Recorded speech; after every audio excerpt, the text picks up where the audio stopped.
বন্ধুরা, আমি আছি বর্তমানে বাঁকুড়া জেলায়। তো এখানে একজন দাদা করেছে পরীক্ষামূলকভাবে গ্রাফটিং চারায় টমেটো চাষ। পরীক্ষামূলকভাবে মানে উনি নিজেই বাড়িতে গ্রাফটিং করে এখানে চাষ করেছেন। তো গাছের বয়স 6 মাস, কি পরিমাণে ফলন এসছে দেখুন।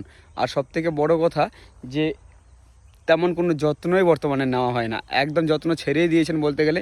এমনিতে তো বাজারের রেট অনেক কম, তাছাড়াও দাদার একটু কাজের ব্যস্ততার জন্য কিন্তু উনি যত্ন নিতে পারছেন না। এবার প্রোডাকশন দেখুন, দেখুন এই হচ্ছে গ্রাফটিং চারা, দেখতে পাচ্ছেন এখানে দেখাচ্ছি আমি। এটা হচ্ছে গ্রাফটিংয়ের জয়েন্ট, গ্রাফটিং চারা দেখুন, ফলন দেখুন, গ্রাফটিং চারার ফলন দেখুন একবার। এই যে এই গাছটায় দেখুন ফলন, বাপরে বাপ, থোকায় থোকায় ফলন দেখছেন। এই যে এই যে গ্রাফটিং চারা দেখুন, গ্রাফটিং করা চারায় কি পরিমাণে ফল।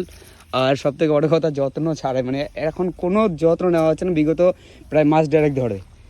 তো জলই দেওয়া হয়নি মাস দেড়েক ধরে, দেখতে পাচ্ছেন। আর ফলন দেখুন কি পরিমাণে টমেটোর ফলন।